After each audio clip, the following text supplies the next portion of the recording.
आत्मवंदन friends, मैं क्षमागर देहरादून से आज आपके समक्ष श्री राम शर्माचार्य जी की लिखित पुस्तक मन स्थिति बदले तो परिस्थिति बदले का स्वाध्याय शुरू कर रही हूँ।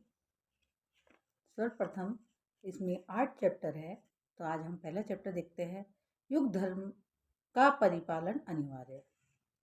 छोटे बच्चों के कपड़े किशोरों के लिए फिट नहीं बैठते और किशोरों के लिए सिलवाए गए कपड़े से पोड़ों का काम नहीं चलता।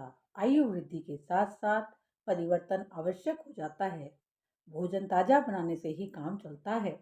विद्यार्थी जैसे जैसे कक्षा चढ़ते जाते हैं वैसे उन्हें अगले पाठ्यक्रम की पुस्तक खरीदनी पड़ती है। सर्दी और गर्मी के कपड़े अलग अलग तरह के होते हैं। परिवर्तन होते चलने के साथ तदानुकूल व्यवस्था बनाते रहना भी एक प्रकार से अनिवार्य है। यहाँ श्री राम शर्माचार्य जी हमें बताना चाहते हैं कि हम लकीर के फ़कीर नहीं बन सकते। जो पहले ज़माने में रीति रिवाज चलते आ रहे थे, आज भी उन्हें हम ऐसे कैसे यूज़ नहीं कर सकते। जैसे छोटे बच्चे जब बड़े हो जाते हैं तो उनके कपड़े उनको नहीं आते। आज की परिस्थिति वातावरण पहले से बहुत भिन्न है, तो हमें उसी अनुसार देखते हुए परिस्थितियों को निर्णय लेना चाहिए। जैसे गर्मियों के कपड़े सर्दियों में नहीं पहनाए जा सकते और सर्दियों के कपड़े गर्मियों में नहीं पहनाए जा सकते। जैसे हर क्लास में बच्चा जाता है तो नई पाठ्य पुस्तकें उसे खरीदनी पड़ती हैं, पुरानी से काम नहीं चल सकता। समय सदा एक जैसा नहीं रहता, वह बदलता और आगे बढ़ता जाता है, तो उसके अनुसार नए नियम निर्धारण भी करने पड़ते हैं। प्राचीन काल में खेती कुदाली से होती थी, परंतु अब वह खेती किससे होने लगी है? ट्रैक्टरों से और नए नए यंत्रों के द्वारा होने लगी है। अगर हम कह नहीं जी आज भी कुदाली से करने चाहिए, हमारे पहले ज़माने में तो ऐसा होता था, तो यह ठीक नहीं है। पहले आग जलाने के लिए 2 पत्थर या 2 लकड़ियों को जलाकर आग जलाया जाता था, जो बहुत कष्ट साध्य प्रक्रिया थी। परंतु आज लाइटर के थ्रू, माचिस के थ्रू आग जलाई जाती है, जो बहुत आसान है। तो जैसे हमने इन चीज़ों में चेंज किया, ऐसे ही हमारे रीति रिवाज और धार्मिक कार्यक्रम है, उनमें भी हमें परिवर्तन लाना है। विकास क्रम में ऐसे बदलाव अनायास ही प्रस्तुत कर दिए गए हैं। इस परिवर्तन क्रम को रोका नहीं जा सकता। जो पुरानी प्रथाओं पर ही अड़ा रहेगा, उसे न केवल घाटा ही घाटा उठाना पड़ेगा, वरन उपहासास्पद भी बनना पड़ेगा। मान्यताएं, विचारणाएं, निर्धारण और क्रियाकलाप आदि भी समय के परिवर्तन से प्रभावित हुए बिना रहते नहीं। उनकी सर्वदा उपेक्षा नहीं की जा सकती। धर्मशास्त्र भी समय की मर्यादाओं में बंधे हैं और उनमें प्रस्तुत बदलाव के आधार पर परिवर्तन होते रहे हैं। स्मृतियाँ और सूत्र ग्रंथ भी भिन्न भिन्न ऋषियों ने अपने अपने समय के अनुसार नए सिरे से लिखने की आवश्यकता समझी और वह सुधार ही जनजीवन में मान्यता प्राप्त करता रहा। इसका कारण उन निर्माताओं में परस्पर विवाद या विग्रह होना नहीं है, वरन यह है कि बदलती परिस्थितियों को ध्यान में रखते हुए धर्म प्रचलन के स्वरूप में भी भारी हेरफेर किया गया। यहाँ श्री राम शर्माचार्य जी जो हमें बताना चाहते हैं कि हमारे पहले वेद थे, फिर पुराण आए, फिर उपनिषद आए, तो इस समय से ऋषियों में आपस में विवाद नहीं था। जिन्होंने उसके बाद उनकी व्याख्या की, परिस्थितियाँ बदल गई, लोगों का रहन सहन बदल गया, मौसम बदल गए, तो उसी हिसाब से विकास के अनुसार उन्होंने नए नियम बनाए जिसे समाज में लागू करना जरूरी है। परंतु कुछ लोग पुरानी मान्यताओं पर ही अड़े रहते हैं, तो हमें विवेक को जागृत करके, अपनी प्रज्ञा को जागृत करके हमें उन पे अपनी परिस्थिति के अनुसार निर्णय लेना चाहिए। प्राचीन काल में जमीन खोदकर गुफाएं निर्मित कर ली जाती थी। पहले क्या होता था, लोग क्योंकि मकान बनाना या कुटिया बनाना किसी को आता नहीं था, तो आदि मानव कहाँ रहते थे? गुफाओं में। तो आज भी क्या हमें गुफाओं में रहना चाहिए? नहीं, आज हम मकान बना सकते हैं, अच्छे से रह सकते हैं, तो हमें मकानों में रहना चाहिए। इसी प्रकार श्री राम शर्मा जी आचार्य जी बार बार हमें उदाहरण देके समझा रहे हैं कि पहले ईंधन लकड़ी गोबर था, लेकिन अब गैस आ गई है। पहले हम पैदल चला करते थे, फिर जानवरों पर चला करते थे, और आज हम कार, एरोप्लेन, ट्रेन का यूज़ करते हैं। तो जब हमने इन सब को चेंज किया है, तो हमें अपने रीति रिवाज और परिस्थितियों में भी समय के अनुसार बदलाव लाने की जरूरत है। इन परिवर्तनों में आवश्यकता के अनुरूप आविष्कार होते चले की उक्ति ही सार्थक सिद्ध होती है। समय पीछे नहीं लौटता, वह निरंतर आगे ही बढ़ता है। उसके साथ ही मान्यताओं में, प्रचलनों में भी परिवर्तन होता चलता है। ऐसा आग्रह कोई कदाचित ही करता हो कि जो पहले दिनों माना या किया जाता रहा है, वही पत्थर की तरह सदा सर्वदा जारी रहना चाहिए। यहाँ इन्होंने वही बात रिपीट की है कि हमें लकीर के फ़कीर नहीं बनना चाहिए। ऐसे दुराग्रही तो शायद बिजली का प्रयोग करने और नल का पानी पीने से भी ऐतराज़ कर सकते हैं। जो लकीर के फ़कीर है वो ये कहेंगे भाई हम तो बिजली में नहीं बैठेंगे, क्योंकि पहले ज़माने में तो पंखा-वंखा होता नहीं था, और नल का पानी नहीं पिएँगे, हम तो नदियों से ही या कुओं का ही पानी पिएँगे। उन्हें शायद गुफ़ा बनाकर रहने का भी आग्रह हो, क्योंकि पूर्व पुरुषों के निवास के लिए उस प्रक्रिया को सरल समझा जाता था। कभी मिट्टी के खप्परों पर लेखन का काम किया जाता था। तो ये हमने फिर एक उदाहरण दिया कि पहले कहाँ लिखते थे, खप्परों पे लिखा जाता था, फिर पत्तों पे लिखा जाने लगा। आज क्या है, कॉपी किताबें आ गई है और अब कंप्यूटर आ गया है, तो ई बुक्स भी आने लगी हैं। तो अब हमारी सुविधाओं के अनुसार से जैसे हमने ये सब चीज़ें चेंज की है, वैसे ही हमें अपने सब चीज़ों में परिवर्तन करके विकसित होना है। परिवर्तन के साथ जुड़े हुए नए आयाम विकसित करने की आवश्यकता अब इतनी अनिवार्य हो गई है कि उसे अपनाने से कदाचित ही कोई इनकार करता हो। घड़ी का उपयोग करने से अब कदाचित ही कोई ऐसा ऐतराज किया जाता हो। समय हर किसी को बाधित करता है कि युग धर्म पहचाना जाए और उसे अपनाने में आनाकानी न की जाए। नीति निष्ठा एवं समाज निष्ठा के संबंध में शाश्वत हो सकता है, पर रीति रिवाजों, क्रियाकलापों, उपकरणों आदि प्रचलित नियम अनुशासन के संबंध में पुरातन परिपाटी के भक्त तो कहे जा सकते हैं, पर अपने अतिरिक्त और किसी को इसके लिए सहमत नहीं कर सकते कि लकीर के फकीर बने रहने में ही धर्म का पालन सन्निहित है। मतलब उन्होंने फिर उदाहरण दिया कि जैसे पुराने जमाने की लेडीज भी कहती भाई हमारे तो ऐसा होता था, तो बहुएं आजकल की ऐसी नहीं करती हैं, पुरुष भी ऐसी कहते हैं। तो सबको अपने अपने समाज में इस तरीके से बोलना होता है, तो कहते हैं लेकिन इससे आप किसी और को राजी नहीं कर सकते। और यही हमने जनरेशन गैप में हम देखते हैं कि विचारों का मतभेद होता है, पुराने बदलना नहीं चाहते और नए उन्हें पुरानों के साथ रह नहीं सकते। जो पुरातन काल में चलता रहा है उसमें हेर फेर करने की बात किसी को सोचनी ही नहीं चाहिए। ऐसा करने को अधर्म कहा जाएगा और उसे करने वाले पर पाप चढ़ेगा। किसी भी भली पूरी प्रथा को अपनी और पूर्वजों की प्रतिष्ठा का प्रश्न बनाकर उस पर अड़ा और डटा तो रहा जा सकता है, पर उसमें बुद्धिमानी का समावेश तनिक भी नहीं है। जैसे हम जानते हैं कि हमारे देश में पहले सती प्रथा और बाल विवाह था, परंतु आज उसे बंद कर दिया गया है। तो ऐसा नहीं कि उस पर हम लकीर के फकीर बन के, नहीं जी हमारे देश में ग्रंथों में लिखा हुआ है तो ये आज भी होना चाहिए। मनुष्य प्रगतिशील रहा है और रहेगा।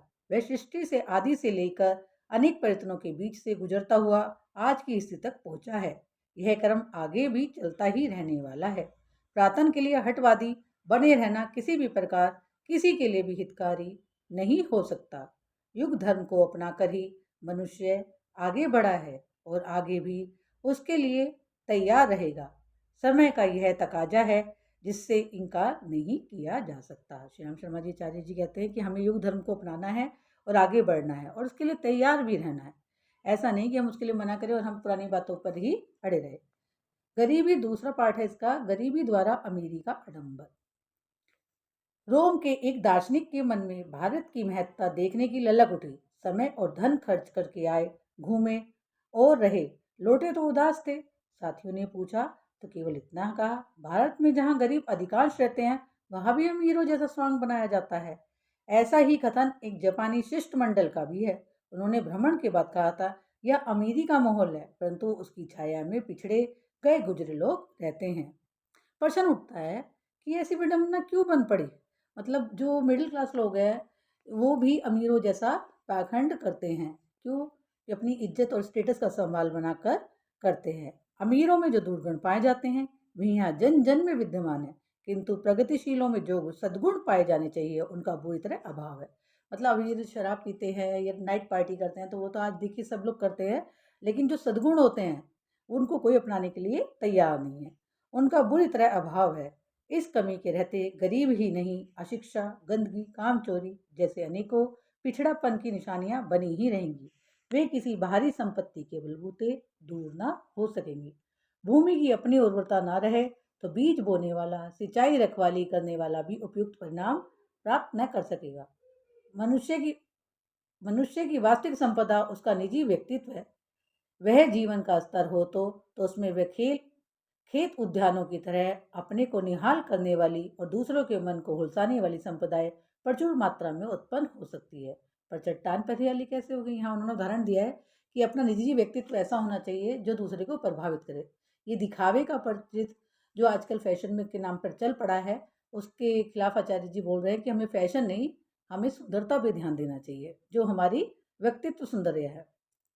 व्यक्ति अन्याय से ही नहीं बन जाता, वह इर्द गिर्द के वातावरण से अपने लिए प्राणवायु खींचता है। जहाँ विषाक्तता छाई हुई हो, वहां से सांस लेना तक कठिन हो जाएगा। लंबे समय तक वहां जीवित रहने की बात तो बन ही कैसी पड़ेगी। तो उन्होंने कहा जैसे वातावरण में रहते हैं उसके प्रभाव से हम अछूते नहीं रहते। मान लीजिए कहीं पोल्यूशन बहुत जाता है तो हमारे भी फेफड़ों में पोल्यूशन जाएगा, लेकिन अगर हम शुद्ध जगह जहाँ जंगल या पेड़ ज़्यादा है वहां जाकर रहे तो वहां हमें ताजी हवा मिलेगी। लंबे समय तक दुर्बलता के शिकार रहने वालों को धीरे धीरे कई प्रकार की बीमारियां घेरती और दबोचती हैं। छूत की बीमारियां एक दूसरे को लगती है और भले जंगों को चपेट में ले लेती है।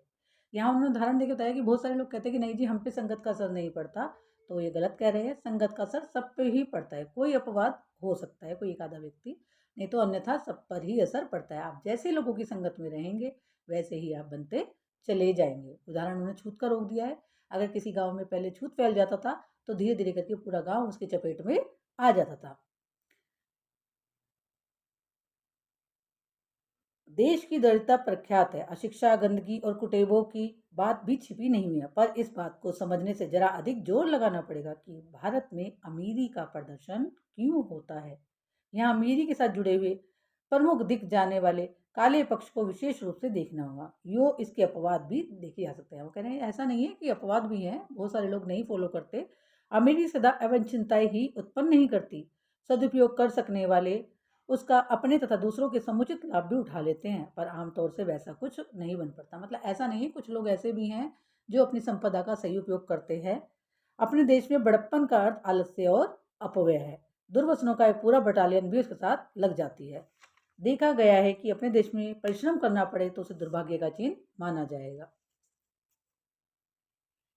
राजा, समंत, जमींदार, अमीर उवराव, संत महंत स्तर के आदमी मेहनत करने में अपना अपमान समझते हैं। वे अपनी सारी शारीरिक सेवाओं के लिए भी समीपवर्ती लोगों पर आश्रित रहते हैं। अमीरों के साथ जुड़ा अपव्यय एक भारी रोग है। इसी के सहारे तो किसी को अमीर होने का भ्रम में डाला जा सकता है। फैशन, जेवर, ठाट बाट, नशेबाजी जैसे दुर्व्यसन तो अमेरिकी अमीरी के प्रतीक बन गए हैं। ब्याह शादियों के अवसर पर तो यह अमीरी सिर पर चढ़ बैठती है और आवश्यक साधनों को भी बेचकर उन्हें उसकी फुलझड़ी जलाने के लिए आकुल व्याकुल कर देती है। दूल्हे और दुल्हन को इस तरह सजाया जाता है मानो वे राजकुमार और राजकुमारी से कम ना हो। बारातों और दावतों को देखकर यह अनुमान नहीं लगाया जा सकता कि यह लोग दैनिक जीवन की रोटी का जुगाड़ भी बड़ी मुश्किल से कर पाते होंगे। यहाँ उन्होंने एक उदाहरण देकर बहुत अच्छे से समझाया कि भारत में अमीरी का दिखावा इस स्तर तक हो गया है कि लोग कर्ज लेके भी शादी में पैसे लगाते हैं, मकान बेचकर भी शादी में पैसे लगाते हैं, सिर्फ किस लिए? लोगों को दिखाने के लिए कि हमारा भी कोई स्टेटस है। इससे क्या मिलता है? इससे कुछ भी नहीं मिलता और अपना सारा पैसा व्यर्थ होता है। शादी ब्याह में जैसे हमारे यहाँ सबसे ज़्यादा जो भारतीय कल्चर है इसमें सबसे ज़्यादा खर्च किस पे होता है? शादी ब्याह में। शादी ब्याह में जो पैसा खर्च होता है अगर हम उस पैसे को बचाकर दूल्हे और दुल्हन के नाम कर दें तो वह उनके मुश्किल समय में भी काम आ सकता है। औसत भारतीय को दिन भर में कुछ घंटे का ही काम मिलता है, शेष तो ज्यों के त्यों मटर गश्ती आवारागर्दी में बिताते हैं। यदि इस समय को कठोर परिश्रम के साथ नियोजित किया जा सके तो कोई कारण नहीं उसके बदले में साधन न मिल सके। यहाँ उन्होंने उदाहरण दिया है कि भारत में ज़्यादा गरीब क्यों है, क्योंकि यहाँ लोग सब 9 to 5 वाली जॉब चाहते हैं। एक्स्ट्रा काम कोई नहीं करना चाहता। 9 to 5 में भी चाहते हैं कम काम करे और सैलरी ज़्यादा मिल जाए।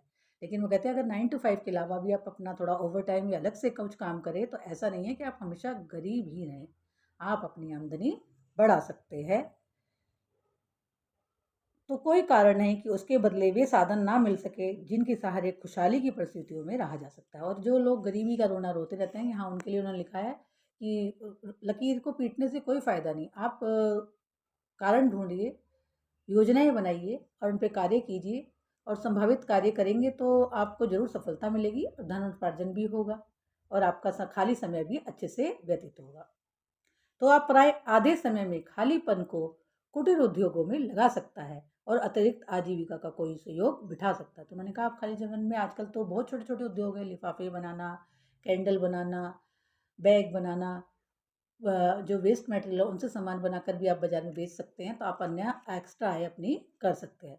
जिन्हें पैसे की आवश्यकता या तंगी नहीं, वे बचत वाले समय का शिक्षा और संवर्धन में, गंदगी के स्थान पर स्वच्छता नियोजन में लगा सकते हैं।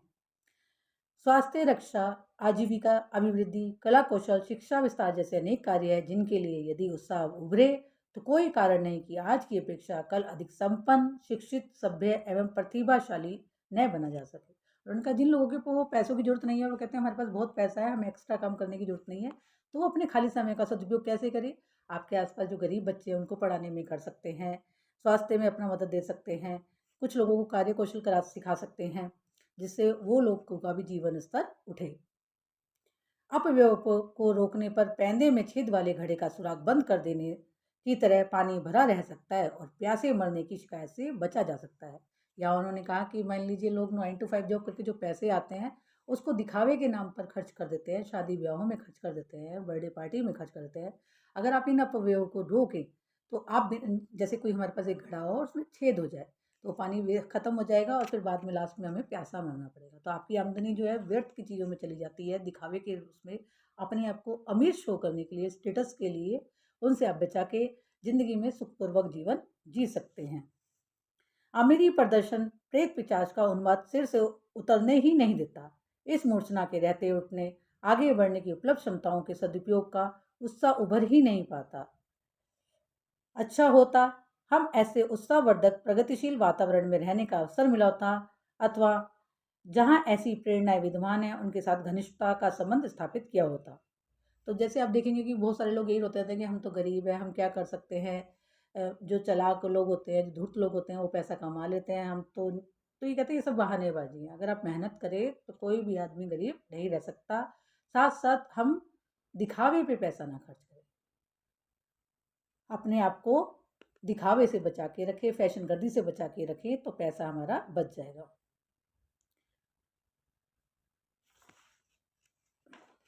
फिर तीसरा पार्ट यहाँ उन्होंने कहा है 3 उद्यान फलेंगे और निहाल करेंगे। तो तीसरे पार्ट में श्री राम शर्माचार्य जी हमें बता रहे हैं शरीर के कण कण में संपन्नता भरी पड़ी है, आमतौर से उसे खोद निकालने के लिए श्रम और समय का संयोजन भर कर बन पड़ता है। अभिरुचि, उत्कंठा, मनोयोग एवं उत्साह का भी यदि साथ में नियोजन हो तो फिर समझना चाहिए कि श्रम का स्तर अनेक गुना ऊंचा उठ गया। आलस्य और उपेक्षा पूर्वक जैसे तैसे बेकार भुगताने की तरह काम करना तो ऐसा ही है जिसे न कुछ करने की तुलना में कुछ कहा जा सके। उन्होंने कहा हमारे अंदर असीम भगवान ने कृपा करके क्षमताएं दी हुई हैं, बस हमें उन्हें जानना है और अपना उत्साह बढ़ा के लगाना है। सुव्यवस्थित और सर्वांगपूर्ण काम करने से श्रम का मूल्य भी बढ़ता है और स्तर भी। मतलब किसी भी कार्य को अगर हम तरीके से करेंगे तो उसका स्तर मतलब कार्य जल्दी भी पूरा हो जाएगा और उसका तरीका भी बेटर होगा। जैसे कि आपने देखा होगा जो लोग जॉब करते हैं उनका एक टाइम टेबल निर्धारित होता है। बच्चे स्कूल जाते हैं तो उनका भी एक टाइम टेबल होता है कि सुबह 8 बजे स्कूल जाना है, 2 बजे स्कूल से आना है, फिर 4 बजे पढ़ने बैठना है, 6 बजे पार्क में खेलने जाना है। लेकिन जो हम घर पे सदस्य रहते हैं हमारा कोई टाइम टेबल नहीं होता। हम अपनी मर्जी से सारे कार्य करते हैं, जब मर्जी नहाते हैं, जब मर्जी खाते हैं, जब मर्जी घर के कार्य निपटाते हैं। तो उससे क्या है वो अव्यवस्थित हो जाता है और काम करने में भी ज़्यादा समय लगता है तथा हम फ्री भी नहीं रह पाते। इसी की जगह अगर हम अब सुबह उठते ही अपना टाइम टेबल बना लें कि सुबह इतने बजे मुझे ये काम करना है, ऐसे करना है, तो हमारा समय भी बचेगा और सुव्यवस्थित ढंग से हम भी अपने लिए समय निकाल पाएंगे। परंतु हम रोज का नियम हमारा एक जैसा नहीं हो सकता। किसी दिन हमें किसी को देखने जाना होता है, किसी के यहाँ फंक्शन में जाना होता है, तो इसलिए एक टाइम टेबल नहीं, रोज सुबह उठकर जब आप बेड पर उठते हैं बैठते हैं 2 मिनट का चिंतन कीजिए कि आज मुझे दिन भर में क्या क्या काम करना है और जो टाइम टेबल आज आपने अपने लिए बनाया है उस पर फॉलो करने की कोशिश कीजिए कि वो पूरा का पूरा कार्य आप उस दिन पूरा कर दें। और जब रात को बेड पर सोने जाएं तो एक बार दोबारा अपना चिंतन करें कि हमने जो आज सुबह अपने लिए टाइम टेबल बनाया था उसे कितने अच्छे से पूरा किया। तो आपको ऐसे ही अपने समय का सदुपयोग करना है, इधर उधर की बातों में, टीवी देखने में ज़्यादा समय व्यर्थ नहीं गंवाना है। हर चीज़ के लिए टाइम फिक्स करना है कि मैं इतने घंटे ये काम कैसे करूँगी।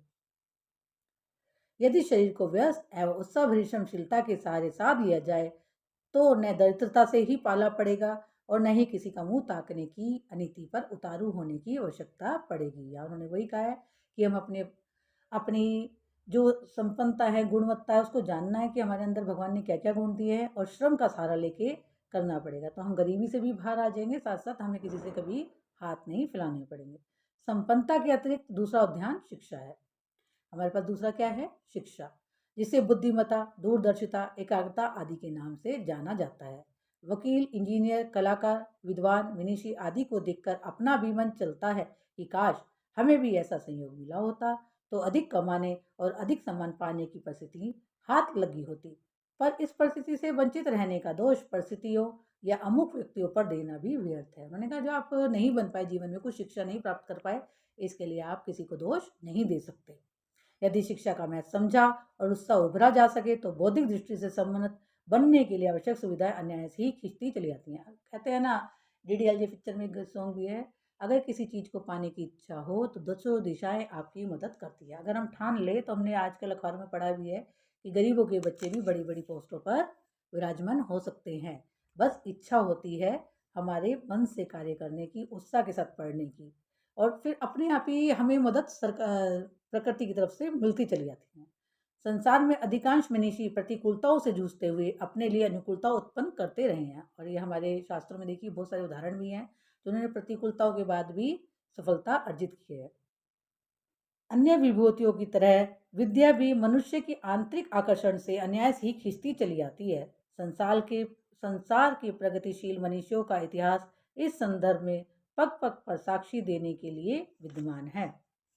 तीसरा उद्यान, दो उद्यान हमने पढ़ लिए, अब तीसरा उद्यान है अंतःकरण का क्षेत्र, जिसमें भाव संवेदनाएं मानसरोवर की तरह लहराती और गंगा भागीरथी की तरह उताल तरंगों के साथ बहती है। मात्र निष्ठुरता ही एक ऐसी चट्टान है जो इन उद्गमों का द्वार बंद की रहती है। जैसे कोई झरना पहाड़ों से फूटता है और पानी वहाँ होता ही है, लेकिन अगर कोई रास्ते में पत्थर अड़ जाए तो पानी नहीं बहता। हमें उस पत्थर को हटा दें तो वो झरना स्वतः ही बह उठेगा। तो यहाँ श्री राम शर्माचार्य जी हमें बताते हैं कि हमारी निष्ठुरता जो है हमारे अंदर, वो ही हमारी तरक्की के रास्ते में बाधा है।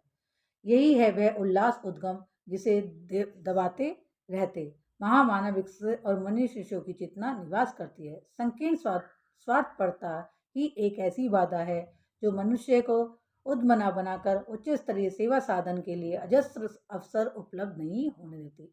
संकीर्णता का मतलब यहाँ सिर्फ अपने अपने बारे में ही सोचना, अपने स्वार्थ के बारे में ही सोचना, अपने परिवार के बारे में ही सोचना। जब हम सब समाज को अपना परिवार मानते हैं तो अनायास ही हमारे जीवन में खुशियाँ आने लगती हैं। मनुष्य भटका हुआ देवता है। श्री राम शर्माचार्य जी कहते हैं मनुष्य भी देवता ही है, लेकिन उसे पहचान नहीं है, वो भटका हुआ है, अपने रास्ते से भटका हुआ है। शांति कुंज में श्री राम शर्माचार्य जी ने एक मंदिर भी बनाया हुआ है जिसमें उन्होंने एक मिरर लगाया हुआ है और उसके ऊपर लिखा हुआ है भटका हुआ देवता।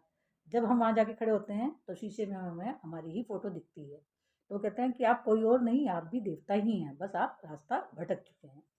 यदि वह अपने के इस भटकाव से छुटकारा पा सके और महानता के राजमार्ग पर चलते रहने की विवेकशीलता अपना सके तो उतने भर से ही स्वयं पार उतरने और अनेकों को पार उतारने की स्थिति अनायास ही बन सकती है। तो कहते हैं अगर आपने इस राजमार्ग पर चलने की हिम्मत दिखाई तो ऐसा नहीं आप खुद ही पार करेंगे, आप औरों को भी मार्ग प्रशस्त कर सकते हैं, औरों की भी मदद कर सकते हैं। इसके लिए विद्वान या पहलवान होना आवश्यक नहीं। कबीर, दादू, रेदास, मीरा, शबरी आदि ने विद्वता या संपन्नता के आधार पर वह श्रेय प्राप्त नहीं किया था जिससे अब भी असंख्यकों को उच्च स्तरीय प्रेरणाएं उपलब्ध करते देखा जा सकता है। तो उन्होंने उदाहरण दिया कि किताबी शिक्षा की नहीं, मानवीय शिक्षाओं की, जो हमारे सनातन धर्म में है, उन शिक्षाओं की जरूरत बहुत ज़्यादा है। मनुष्य के पास शरीर, मन और अंतःकरण, यह तीन ऐसी खदानें हैं जिनमें से इच्छानुसार मणि मुक्त खोद कर निकाले जा सकते हैं। बाहरी सहयोग भी सत्पात्रों को न्याय ही मिल जाता है। तो उन्होंने हमारे तीन अंतःकरण है, शरीर है, मन है और अंतःकरण है। स्थूल शरीर सबको दिखता है, मन सूक्ष्म शरीर और अंतःकरण हमारा दिल, हृदय, जहाँ हमारा कारण शरीर रहता है। ये तीन खदानें हैं। अगर हम जी तोड़ के मेहनत करें तो ऐसा कुछ भी नहीं है जो हमें नहीं मिल सकता। और जैसी हमारी योग्यता पात्रता होती है तो वैसे ही प्रकृति की मदद भी हमें अनायास ही मिल जाती है। अच्छे नंबरों से उत्तीर्ण होने वाले विद्यार्थियों को सहज छात्रवृत्तियाँ मिल जाती है। तो उनका ऐसा नहीं है, जो बच्चे अच्छे होशियार होते हैं उन्हें सरकार की तरफ से भी छात्रवृत्ति मिल जाती है। ये तो हमारे समाज के नियम है। तो ऐसी प्रकृति के भी नियम ऐसे ही हैं कि जब आप अपने को खोदते हैं, सुधारते हैं, तो आपको भी प्रकृति की तरफ से बहुत सारी स्कॉलरशिप मतलब मदद मिलती है। मात कुपात्र ही कभी भाग्य पर, कभी न ग्रह नक्षत्रों पर, कभी जो भी सामने दिख पड़ते हैं उसी पर दोष मरते रहते हैं। जैसे कि होता है ना कि भाई हम तो इस कारण नहीं पढ़ पाए, हम गरीब थे, हम इसलिए नहीं पढ़ पाए। बहुत सारी परिस्थितियों को दोष देते हैं, बहुत सारे फिर लास्ट में अपने भाग्य को दोष देते हैं। गतिमानों को किसी ने रोका नहीं है। गंगा का प्रवाहमान संकल्प उसे महासागर में मिलने तक पहुंचाए बिना बीच में कहीं रुका नहीं है। कहते हैं अगर आप गंगा की तरह प्रवाह में हैं और आप कहते हैं मुझे मेरी मंजिल हासिल ही करनी है, तो आपको कोई रोक नहीं सकता है। जिस तिस के सहारा पाने की समय कुसमय आवश्यकता पड़ सकती है, पर उसकी योग्यता उतनी ही स्वल्प है जितनी संकटग्रस्तों को कठिनाई से उबरने के कभी कभी उदार चेतनाओं की सहानुभूति काम दी जाती है। उसी के सहारे जिंदगी की लंबी मंजिल को पार करना और बड़ी चढ़ी सफलताओं का अनुदान वरदान प्रस्तुत कर सकना संभव नहीं होता। मान लीजिए आपकी लाइफ में कोई प्रॉब्लम आ गई और आपने पड़ोसियों से, रिश्तेदारों से मदद ले ली, तो वो हमेशा नहीं मिल सकती। वो कभी कभी तो आपकी कर सकते हैं, लेकिन अगर आप रोज रोज उनसे मदद मांगने लगे तो वो भी हाथ खड़े कर देंगे। तो उन्होंने यही कहा है कि दूसरों के सहारे से नहीं, अपने ही सहारे से आप आगे बढ़ सकते हैं। आज की अदृश्य किंतु दो महती समस्याओं में से एक यह है कि लोग परालंबन से अभ्यस्त हो चुके हैं। दूसरे की ऊट पटांग अनुकरण करते ही उनसे बन पड़ता है। निजी विवेक इतना तक नहीं जागता कि स्वतंत्र चिंतन के सहारे जो उपयुक्त है उसे अपनाने और जो अनुपयुक्त है उसे बुहार फेंकने तक का साहस जुटा सके। मतलब आजकल हम भेड़ चाल चल रहे हैं, सामने वाला हमारे आस पड़ोस में जो कर रहा है हम भी उसी की तरह करते हैं, उसी का ही फॉलो करते हैं। अपना दिमाग नहीं लगाते कि सही है गलत है, हमें इस रास्ते पे चलना चाहिए या नहीं, यह मार्ग हमारे लिए सही रहेगा या नहीं। यह प्रलंबन यदि छोड़ते बन पड़ते तो मनुष्य की उपयुक्तता को अपनाने का साहस भीतर से ही उठ सकता था। और एकला चलो रे ये बंगाली गीत है, श्री रविन्द्रनाथ टैगोर जी ने जो गाया था। इस गाने में है कि हमें किसी और पे नहीं, हमें अपनी यात्रा अकेले ही चलनी है, हमें सहारे नहीं ढूंढने का गीत गुनगुनाते हुए उपयुक्त तीनों क्षेत्रों से निहाल कर सकने वाली संपदा अपराजित की कर सकता है। आज की सबसे भयावह समस्या एक ही है, मानवीय चेतना का परालंबन, अंत्यस्फूर्णा का मूर्छाग्रस्त होना। यहाँ अंत्यस्फूर्णा मतलब हमारे अंदर उत्साह ही नहीं है, कुछ सोचने चिंतन मनन करने की इच्छा नहीं है। जो कह दिया, जो देख लिया उसी को हम फॉलो करते रहते हैं। जैसे फैशन, आजकल के समाज में सब फैशन कर रहे हैं तो हम भी ऑटोमेटिकली फैशन करते हैं। हमारे आस पड़ोस वाले बर्थडे पार्टीज में, शादी सालगिरह में बहुत पैसा खर्च करते हैं, तो हम भी बिना सोचे समझे, चाहे कर्ज ही लेना पड़े, चाहे किसी से उधार लेना पड़े, चाहे कैसे भी लाना पड़े, पैसा लाके वो दिखावा करते ही हैं। औचित्य को समझा न पाना और कंटीली झाड़ियों में भटक जाना। अगले दिन इस स्थिति से उबरने के हैं। उज्जवल भविष्य की समस्त संभावनाएं इसी आधार पर विनिर्मित होंगी। वातावरण मनुष्य को बनाता है, यह युक्ति गए गुजरों पर लागू होती है। जैसे बहुत सारे लोग कहते हैं कि भाई हमारे आसपास का वातावरण ही ऐसा है, हम क्या करते हैं, हम भी ऐसे ही बन गए। तो कहते हैं जो आपने देखा होगा, जो साहसी लोग हैं वो भी इसी वातावरण से निकलते हैं। वास्तविकता यह है कि आत्मबल के धनी अपनी संकल्प शक्ति और प्रतिभा के सहारे अभिष्ट वातावरण बना सकने में पूरी तरह सफल हो सकते हैं। थैंक यू फ्रेंड्स, आज के लिए बस इतना ही। आगे का हम नेक्स्ट क्लास में पढ़ेंगे। धन्यवाद। Thank you, thank you, thank you.